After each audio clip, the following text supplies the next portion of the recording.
You probably don't wake up in the morning and think, I'm going to ruin my mood today on purpose. You probably don't tell yourself, I should stay miserable a little longer. And yet, somehow, you keep falling back into sadness. Even when things in your life are going fine. Even when nothing terrible just happened. Even when you know you should feel okay. You still feel heavy, flat, low. And you might think that means something is wrong with you.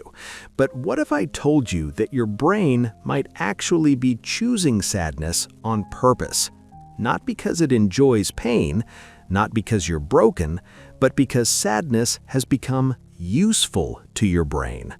In this video, I'm going to explain why some people become secretly addicted to being sad, and why your mind might be using sadness as a coping strategy. And by the end, you might see your own sadness very differently. Most people assume sadness is something we automatically try to escape, that if we feel down, we should want to feel better as fast as possible. But that's not always what happens. Some people stay sad even when they don't have to. They replay hurtful memories, they listen to sad music, they isolate themselves, they ruminate, they avoid positive experiences. And on the surface, this makes no sense. Why would anyone cling to an emotion that hurts? But psychology suggests that sadness can become strangely comfortable. To understand this, we need to look at how your brain learns emotional safety. Your brain's #1 priority is not happiness, it's predictability. Your brain would rather choose a familiar pain than an unfamiliar peace. And if sadness has been your emotional default for a long time, your brain starts treating it like home. Trying to feel better feels unnatural. Trying to feel happy feels unsafe. Trying to feel calm feels suspicious. So your mind quietly pulls you back into sadness, not because it wants you to suffer, but because it thinks it's protecting you. There's a real psychological phenomenon called Cherophobia. It means fear of happiness. Some people genuinely feel uneasy when things start going well. They think, if I get too happy, something bad will happen. And for a lot of people, this belief comes from past experiences. Maybe you had a period in your life where things finally felt good, and then something terrible happened right after. Your brain remembers patterns, so now it thinks happiness is dangerous, sadness is safer. So instead of trusting good moments, your brain pulls you back into a low emotional state, not because it enjoys pain, but because it associates happiness with future danger. There's another layer to this. For some people, sadness becomes part of their identity.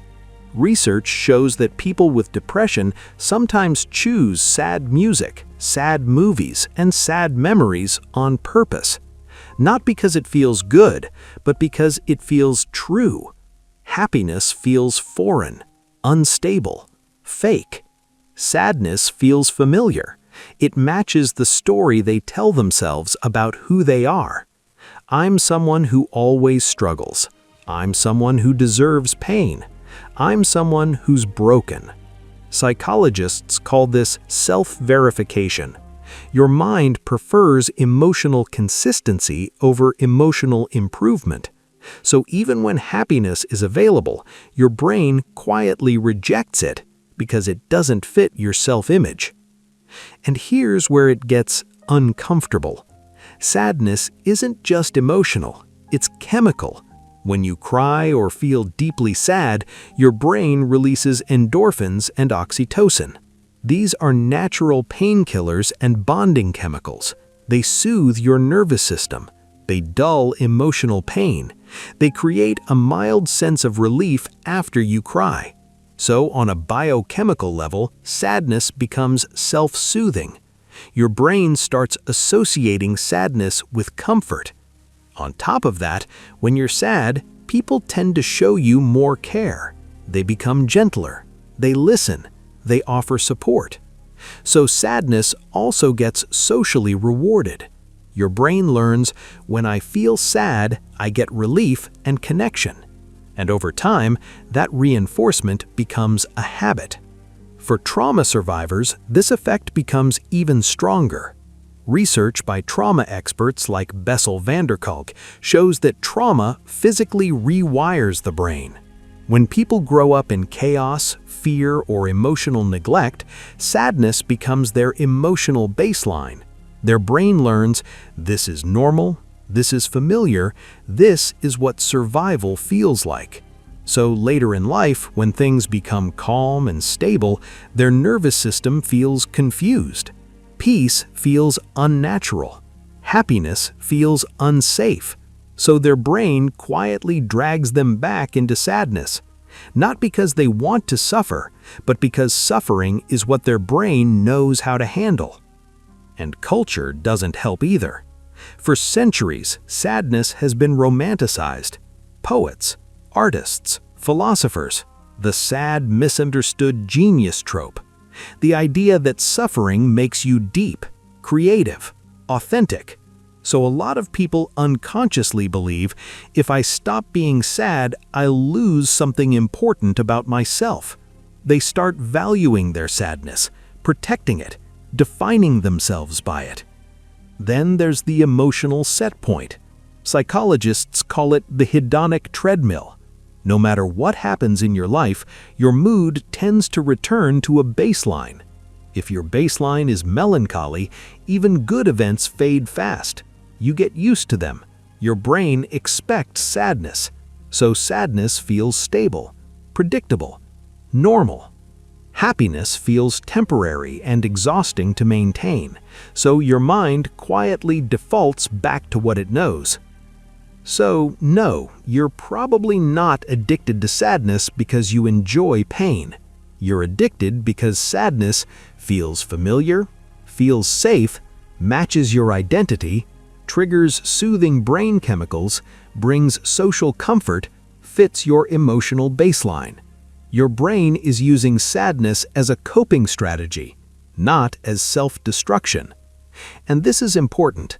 The goal is not to force happiness. The goal is not to shame yourself for feeling sad. The goal is to understand what your sadness is doing for you. Because until you replace its function, your brain won't let it go.